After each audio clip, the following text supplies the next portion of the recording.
The story of Stephen J. Harper to this point has been one dominated by other players. In trying to be fair, this video will be chronological, in order, against telling a particular story. Instead, it will simply tell the events that dominated the election.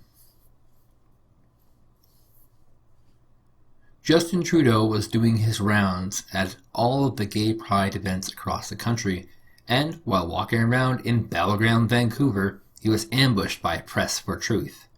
A spin-off of Occupy movement, they grilled Trudeau on C-51, and while he was walking, he answers the questions happily.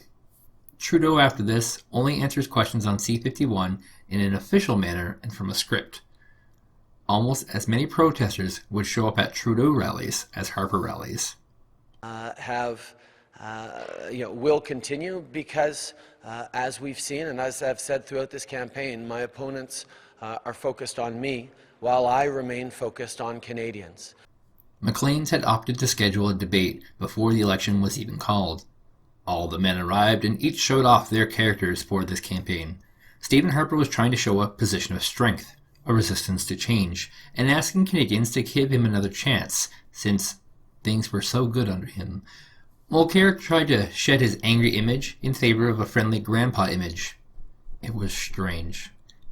Justin Trudeau took on the image of the brat who would speak over people and just yell whatever protesters happened to be saying. No, will not kill jobs and will not burden taxpayers. Harper, the alternative nobody presented by all of these believes other... you. We did that in Canada No, 3 years ago Mulcair, across Mr. Harper, several you did provinces. not do that. We did that it was in the concert Ontario with the provinces government that in worked very Ontario, hard to do in that, Alberta, and you in were Saskatchewan, blocking them. in Nova Scotia. The debate ended without a clear winner.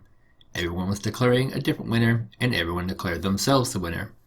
Originally, there were supposed to be a dozen debates throughout the campaign, but eventually it broke down to just 4. A French debate, a Globe and Mail debate, and a Munk debate. Mike Duffy's trial began during the electoral campaign. On the stands were people from Harper's office who were implicated in the trial. The opposition were really hoping for some explosive dialogue, and perhaps for someone to throw Harper on their bus. It didn't happen. It all ended up being very tame, and Nigel Wright's image in the media became a bit of a good guy.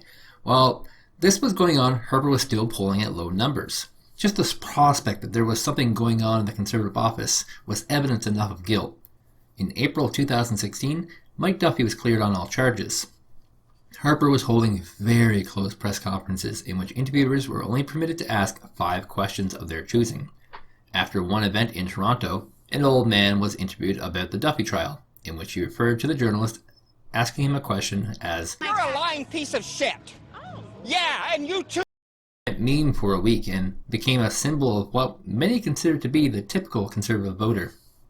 Harper works out an unusual speech and mocks Trudeau for saying that he will only run modest deficits. The speech would be very foretelling, as deficits later in the year would triple to the original amount declared. He now says today he will run a deficit, a modest deficit. I guess it turns out the budget doesn't balance itself after all. But he'll run he says, a modest deficit, a tiny deficit, so small you can hardly see the deficit. That's what he says.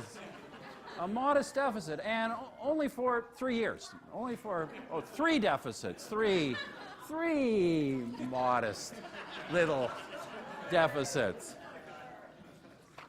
And maybe $10 billion each. Modest $10 billion deficits to start with. Friends, we've gone through this before.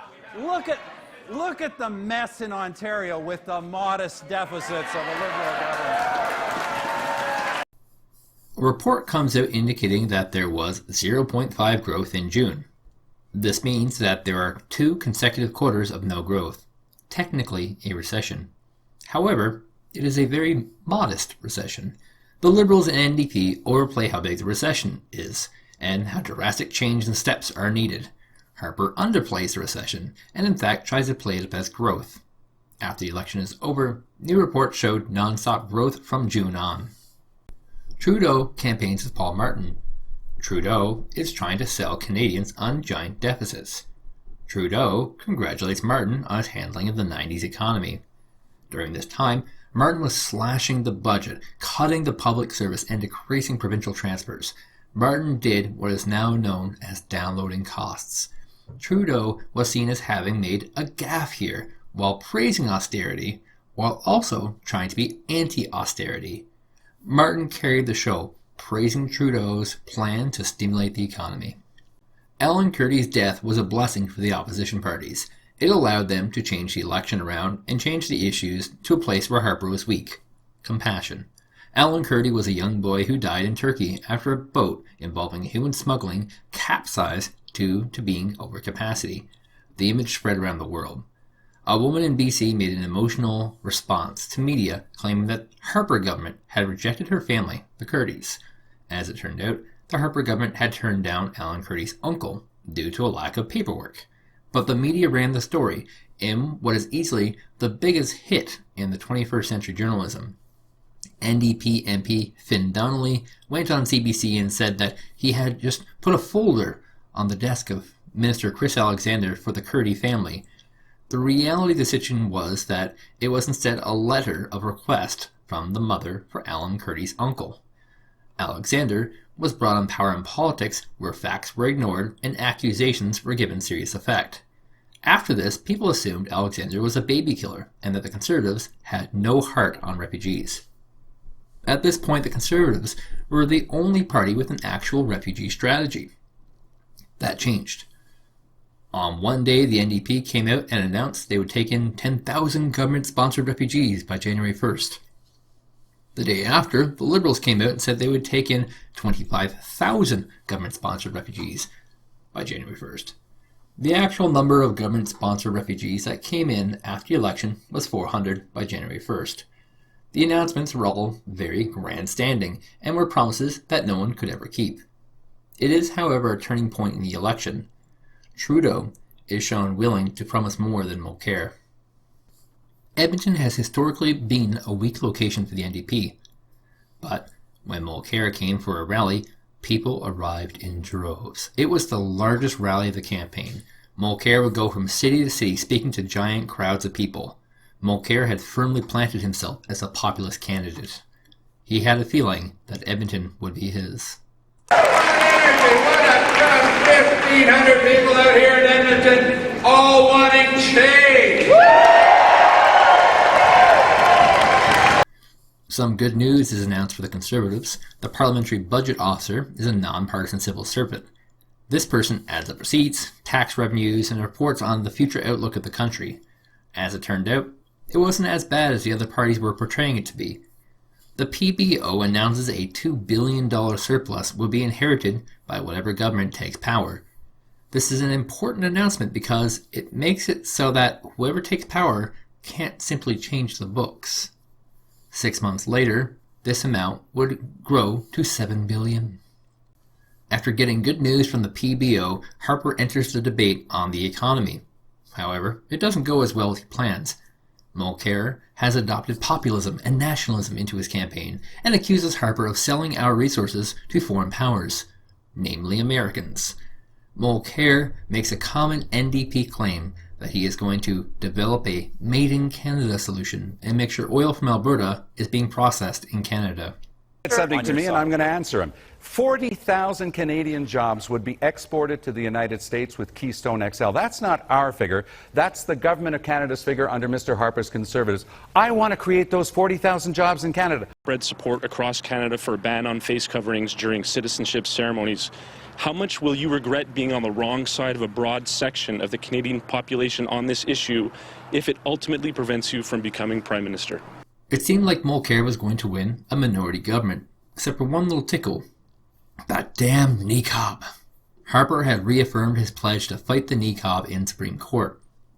Harper had passed a law requiring that a person show their face during the citizenship ceremony. It went to the Supreme Court, and the government lost. Mulcair's party was largely based in Quebec, which largely hated the Niqab and hated Islam. Mulcair came out and said he was in favor of the Niqab and took the stance that we ought not tell women what they can and cannot wear. This sees surprise growth in Quebec for Conservatives. In the next 7 days, nationwide polls would show a drop on NDP support and a growth in Liberal support. Some say the whole election was lost in one statement. The Munk debate polls in a different way than most. Instead of asking for who wins, they record winners based on how many minds were changed. For example, if the audience was 55% Liberal supporters, and at the end of it, they now report that 40% were Liberal supporters, the Liberals have lost. But in this debate, after some hasty negotiations, no results were recorded, and hence became another avenue for people to use their speaking points. Trudeau stood strong defending his father and talking only about positive attributes of his father. He took this time to slam Mulcair. Mulcair spoke about deficits and how we had more than just economic deficits to account for. Harper took almost entirely in terms of what he had done in the past and spent most of his time trying to establish his good economic standing. Known baby killer Chris Alexander and Kelly Leitch held a press conference together in which they announced a hotline for barbaric practices. Months later, Kelly Leitch said that the intended purpose of the hotline was for women or children to have something to call if abusive cultural practices were happening. However, that's not how it was received or presented. What it looked like was a hotline for white neighbors to complain about their Muslim neighbors. If the party was ever trying to shed itself of the Islamophobic image that it had been accused of, this was a way of doubling down on stupid. A few days later, Harper indicated he would be banning niqabs among public servants. If I could go back in time, which I can't, I would change things. I would not have made that announcement that day. We didn't do that day. You know, in and amongst what we put forward that day, the message was lost. And I take responsibility for that.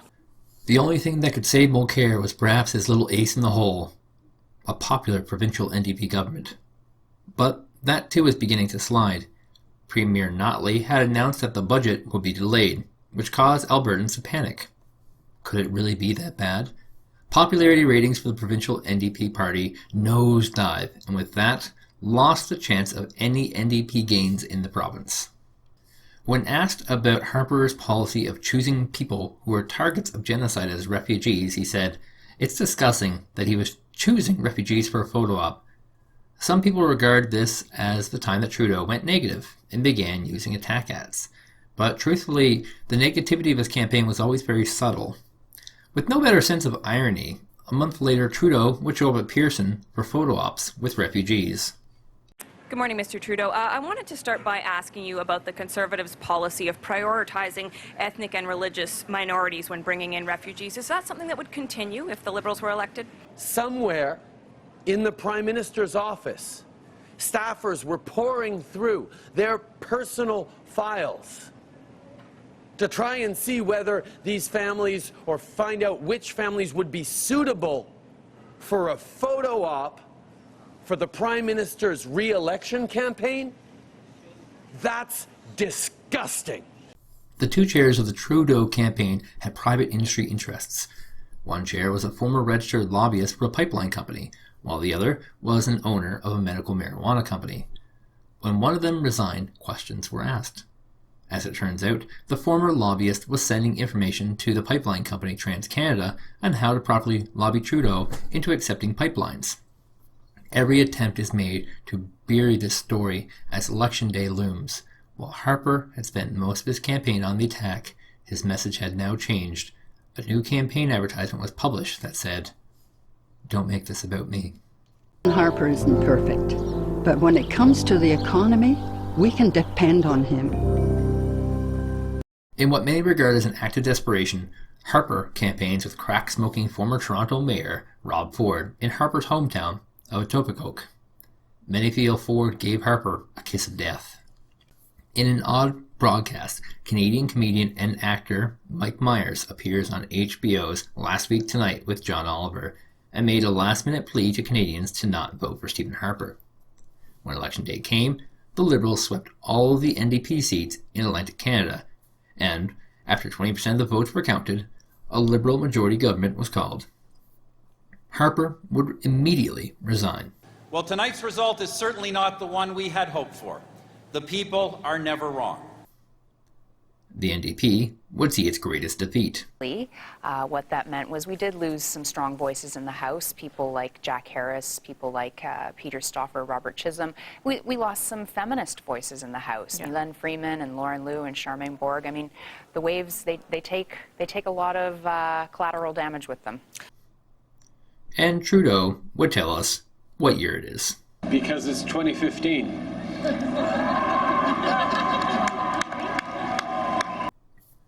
The story of Stephen Harper is one in which he is constantly fighting against the ominous image crafted by the Liberal Party.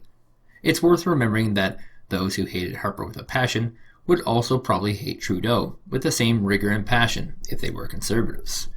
Much of what became of Canada's leaders has been built around the perception rather than reality.